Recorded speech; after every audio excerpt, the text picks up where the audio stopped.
Yeah, you read the title. You know exactly how this is going to go down.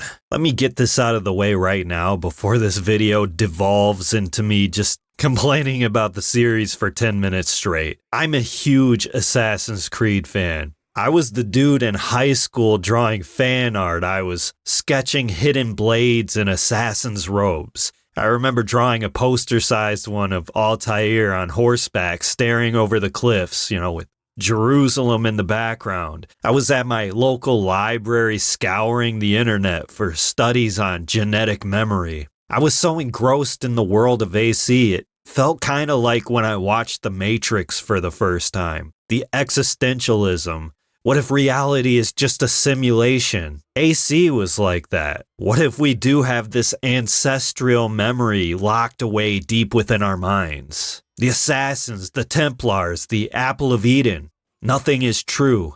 Everything is permitted. An ancient civilization far more advanced than we are today with vehicles, global communication systems, and all that. They suffered a cataclysmic event, being able to track down evidence of their existence through genetic reconstruction. Bro, that is like the most galaxy brain science fiction writing ever. What the hell happened, Ubisoft? How the fuck did you let that one slip? Assassin's Creed has been a dead, soulless husk for, over a decade now.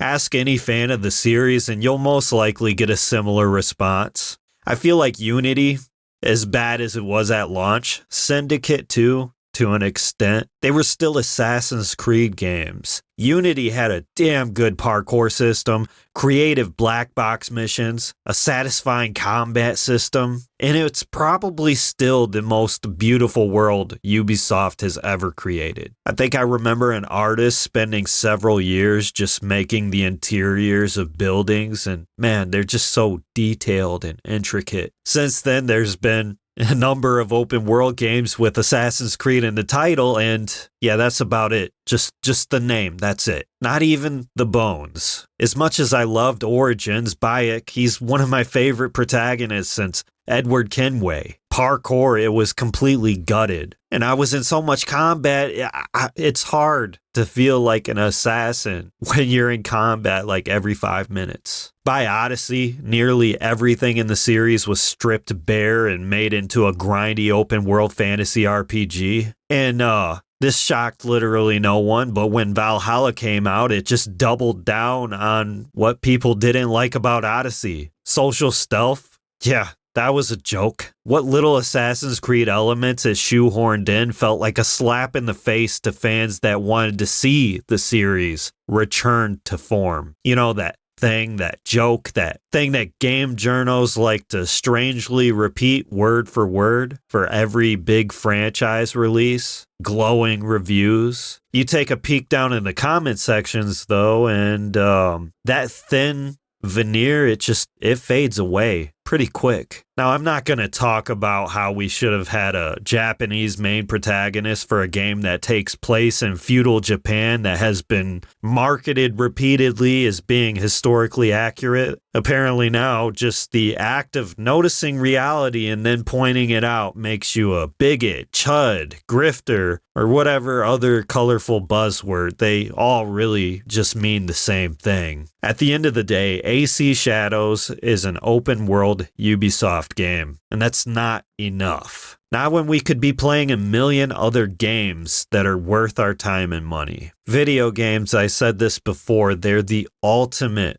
form of escapism. Very few things are immersive than an open world game. We're at the point where the gaming industry has really surpassed all other forms of media. Combine them all. Because of this, games are just getting bigger and bigger. Chances are, if you play video games, you probably don't even watch television anymore. I don't have a Netflix account. I don't use HBO Max. I don't use Disney Plus. I have my Steam library, and God knows I'm never going to finish all those games, let alone anything new coming out. And every time I see a new open world game, I think to myself, yeah, but I still haven't finished Elden Ring yet. I still have Cyberpunk 2077 sitting in my backlog. I kind of just jump in and out of whatever I'm feeling that day. Mostly older games I've beaten a million times or some indie game I slept on. As someone with 1,000+ hours in games like Skyrim, I'm at the point where I appreciate shorter games. Ones I can beat in a weekend or whatever. One thing that killed Ubisoft games for me is the fact that they just take way too damn much time to finish. After playing Valhalla and failing miserably to stick through its bloated main story, never mind its repetitive gameplay loop that never changes after your first few hours, I just really have no reason to get excited for the same experience again. When I seen that first real trailer showing off all those huge landscapes, I wasn't thinking, man, this looks so beautiful, I can't wait to explore this world. No, it was more like, oh, God, no. I'm going to be setting my horse to autopilot and leaving the room in between missions after I realized they didn't fill the world with anything interesting to find. Every time I play these games, it's the same exact pattern. I realize the game is pretty to look at on the surface, but shallow and empty underneath. So I turn the HUD off and I think to myself, well, at least I can try to get immersed in the game. Until I realize that the game world is completely structured around this cluttered ass UI on screen and that I can't navigate without a blinking yellow icon being front and center. There's no visual points of interest that I can use to reorient myself. So then I say, you know what, screw it. I'm just going to stick to the main quest. I'm going to ignore all the copy-pasted content that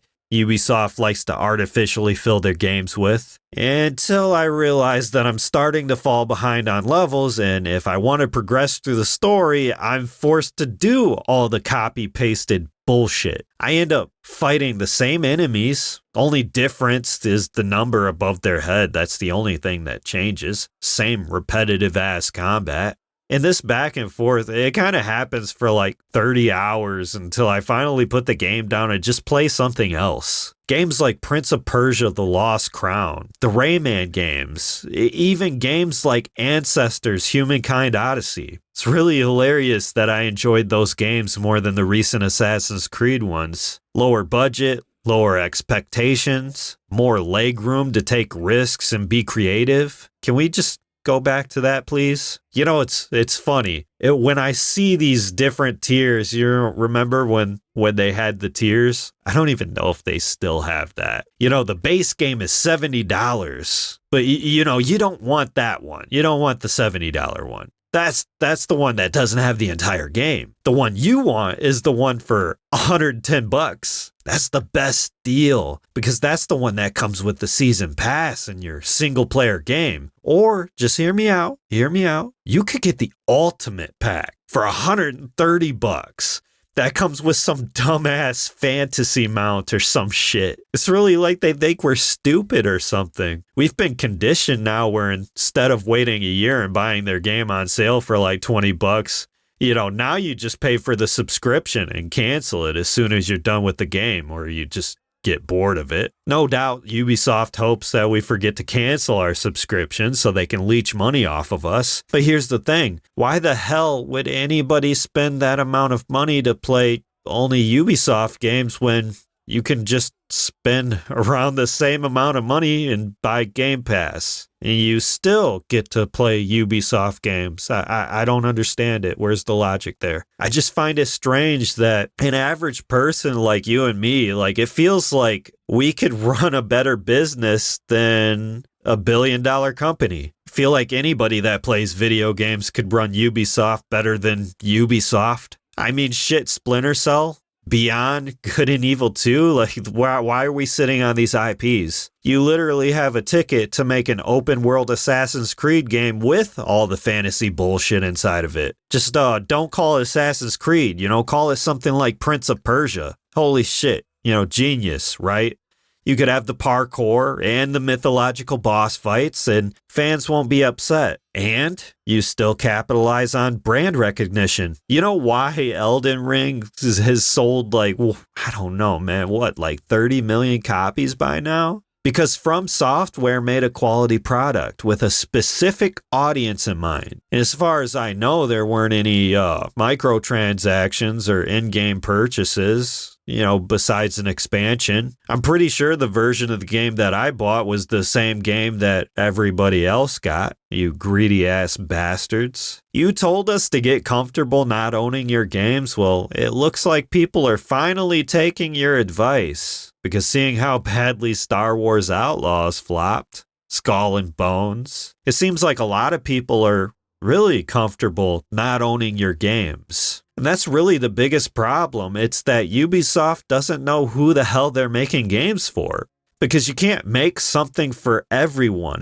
That's not how it works. Not even Mario, Nintendo's baby. It's not for everyone. There's always going to be someone out there that doesn't like platformers. People that play Assassin's Creed, they don't want to ride around on a horse for hours on end, soaking in all the sights. Especially when the horse riding feels like shit. I'm sick of that, man. You get close to a village and your horse just fucking slows down to a halt. Man, it's like forced walking sections. Hell, the horses in Assassin's Creed 1 were better. Nobody gives a shit about a country-sized map with a bunch of rolling hills. We're trying to parkour across rooftops and do side ejects and back ejects and shit like that. Not all this press A to go up bullshit. In the older Assassin's Creed titles, I felt like I was making constant decisions on how I was going to get to my destination while looking cool as hell. Now it just feels like I'm moving forward in between objective markers. And don't even bother bringing any type of modern day bullshit back because that shit's just straight up cringe. I honestly think that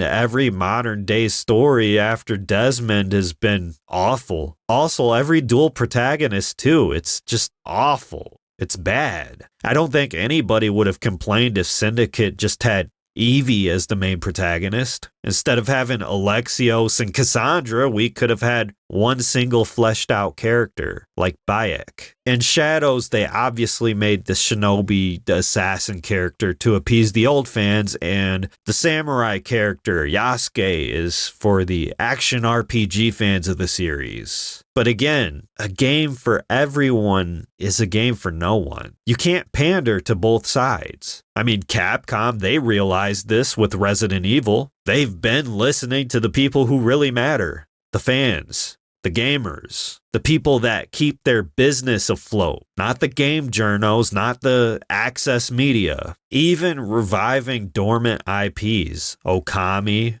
Onimusha, even word that they're remaking a classic Devil May Cry game. Monster Hunter Wilds launched with some of the worst PC optimization, and people still ate that shit up. I wonder why. Could it be customer goodwill? Could it be consistent high quality games? Seems like people are more forgiving when they feel important. All I see with Assassin's Creed Shadows is the same old Ubisoft bullshit that we've been seeing for the past 10 years. And you know what? Fuck them. Man, I hope Tencent fucking fires all of your asses. Good job, Ubisoft. What a return to form.